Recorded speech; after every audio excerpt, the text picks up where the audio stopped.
Hello there guys, and welcome back to the channel. So in today's video I'm going to be talking about some of the interesting stuff that DNA 3000 has brought to pretty much everybody's attention at this point. He just appeared on Rich Demand's podcast, and I would argue that that was pretty much one of the mcoc related podcasts, one of the best mcoc related podcasts that I have ever heard, because there was an extremely huge amount of well thought out, well kind of like articulated constructive feedback coming from somebody who is clearly extremely intellectual and has a great understanding of the game and is able to articulate himself superbly well. So I cannot recommend the podcast enough, and I do encourage everybody go and listen to it. I will leave a link in the video description below. Also, I will leave a link of the forum thread where he kind of like posted his charts, graphs, and his findings. And yeah, so first and foremost, let's just jump to the forums, where we can see that the forum thread name is "What does mcoc story arc difficulty curve looks like?" And basically what he did is he just took attack values and health values from all of the opponents you can encounter in Act 2, 3, 4, and then in 5 and 6 as well. And you can see that the curve increases quite drastically here at this point when it goes at Act 5. So apparently Kabam has drastically shifted the focus of target audience, I suppose you could say, in Act 5 and especially in Act 6, but it all started in Act 5, and that is something I was generally unaware of, but there is also a good reason why none of us really noticed it initially when it kind of happened, because when this kind of like exponential increase happens, actual difference initially isn't as big, but as the time goes by it just catches up majorly with you later on and eventually becomes unsustainable, to a point where if this carries on, let's say for another act or two, an average player will not be able to realistically even enter in act, let's say 8 till, I don't know, 2030 or something like that, because it is unsustainable increase in difficulty on acts kind of like based per chapter. Like the best way to explain this kind of like idea and the principle would be where it reminded me of an old story where basically a peasant saved the king's life, and the king offered the peasant whatever he wants, and obviously the peasant was shy and he knew he can't ask for too much or the king will simply behead him or whatever. So he took out a chessboard, placed a single grain of rice on the first square of the chessboard, and asked the king to place double the amount of the rice on each consecutive kind of like field on the chessboard. And then by the time you got to the end, it turned out that the king basically owed him his entire kingdom, his wealth, and wealth for generations to come, because when you multiply 1 times 2, then times 2 times 2 and times 2, and eventually it just exponentially increases in such an unsustainable rate where every single kind of like new calculation increase is major. However, the actual progression speed of our champions and our champion attack and health that we have access to has not progressed in the same manner. What I mean to say by that, for instance, is the best example probably is 6 stars rank 3.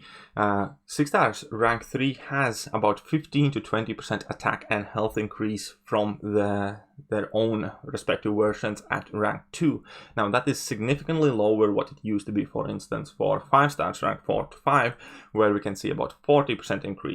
So in this kind of like same natural progression, it actually turns out that Act 6, for instance, is pretty much tuned to 8-star champions for an average player if you compare difficulty, for instance, with where it was at end of Act 4 when we were exploring Act 4. And that simple shift has happened in Act 5. Basically, what it means is that Kabam changed the way they think and produce story content, and they started making it for the endgame players, for the whales, for the people who go in, revive up, do it day 1 or month 1, but they do not realize that the disparity between players has also been increasing, because obviously not everybody has been playing for 3 or 4 years, not everybody has access to same rank champions, and basically if you take like a statistical average Joe in mcoc, currently you're not really meant to explore Act 6 for many years to come, up until such point where we effectively have access to 8-star champions and you somehow manage to get your hands on it. So all of that is not just me stating kind of like wild claims. Those are the conclusions that effectively more or less can be drawn by the data that is presented here, and all of it is kind of like, let's say, quote unquote fact checked by math and by DNA 3000.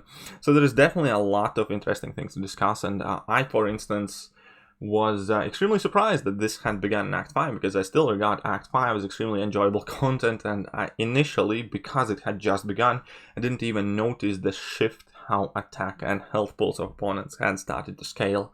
But again, once you have more kind of like these multiplications, or more time has passed, and the bigger kind of like disparity in between what's available to us and what we are supposed to take down is taking place, the more and more noticeable it becomes, to a point where couple storylines in the future, whether it is Act 7 or Act 8, if Kabam is following exactly the same attack and health pattern increase, it will simply be unplausible for anybody to do. No matter how well you play, no matter how many units you have, no matter what champions you have access to, the base idea of maximum champion available and the linear kind of like the same progression speed of the opponents will be so huge that yeah, it's just going to be impossible for anybody to do, let alone kind of like an average mcoc player, which is something that's very interesting to think about. And there is a bright side to it, because the bright side simply means if Kabam intends still to work on monoclons of champions and release new content for it, they do have to make a drastic change to it. Now, I would like Act 6 to get changed, but realistically, I don't expect it. I don't believe, hashtag Kabam or whatever, hashtag believe, right? No, I don't believe Kabam will be that reasonable. But they have a new chance with this Book 2, Chapter 1, or whatever they call it. They have kind of like a chance to wipe the slate clean, get a completely different kind of like progression curve, start it out differently, and run its progression differently from where it is currently headed, because based on where it's currently headed, it's going nowhere and fast.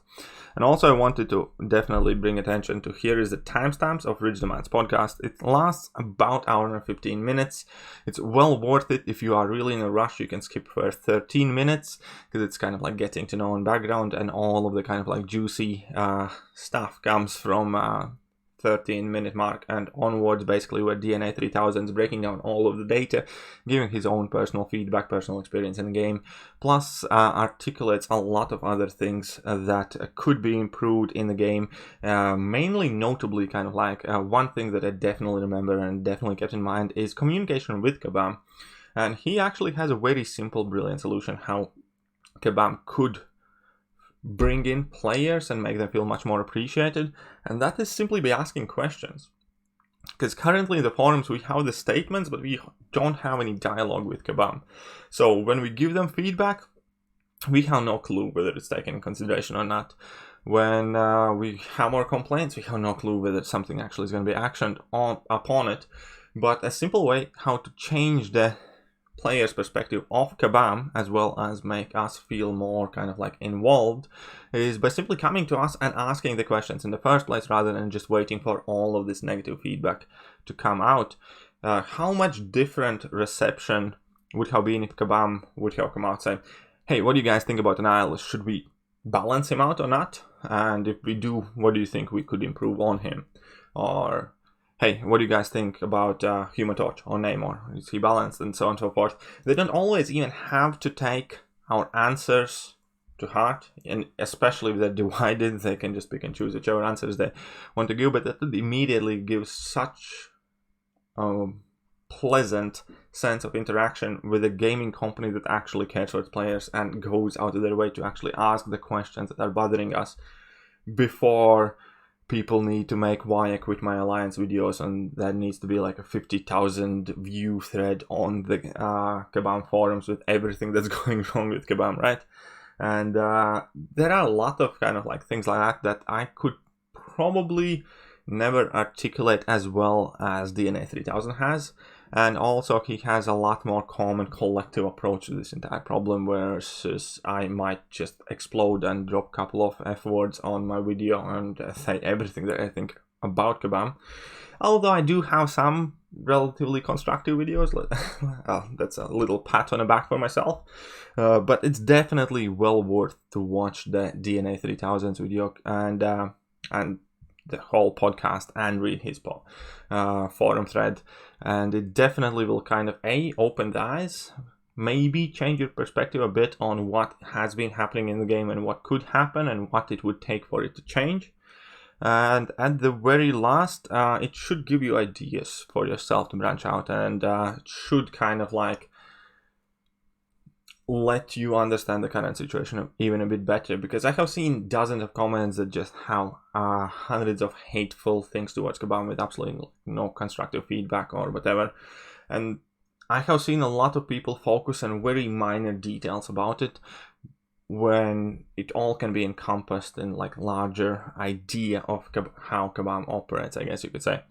But yeah, all that being said, I just wanted to mention that I am currently working out. I actually reached out to DNA 3000. Hopefully I'm going to get him live on call on one of my streams where I get to ask him my questions and maybe get some different takes and perspectives of some other things that he hasn't yet discussed and talked about, and obviously discussed this particular progression of story acts.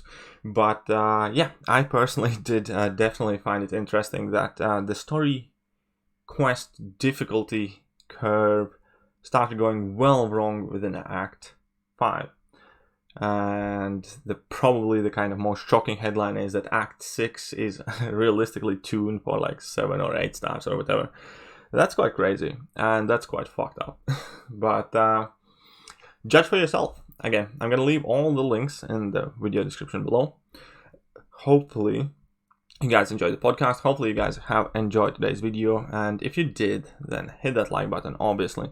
If you can manage to stick around this far, then here is going to be a little baby Yoda for you. Look at him spitting out that frog like a champ. If you didn't like today's video, you are welcome to show yourselves out. But yeah, that will be pretty much me done for today, and see you guys soon.